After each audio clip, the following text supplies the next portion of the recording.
ఒక చెంచాడు చాయ్ పసుపు, ఇందులో తగినంత పచ్చిపాలు వేసుకొని కలపాలి. ఇలా కలిపి ఫేస్కు అప్లై చేసుకోవాలి.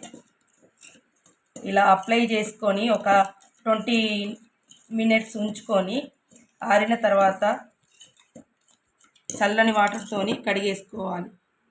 ఫేస్లో మంచి గ్లో వస్తుంది. Beauty tips.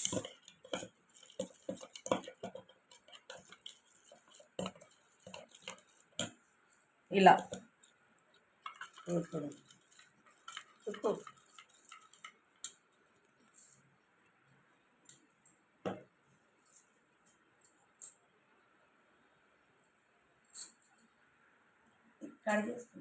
కడిగేసుకున్నాక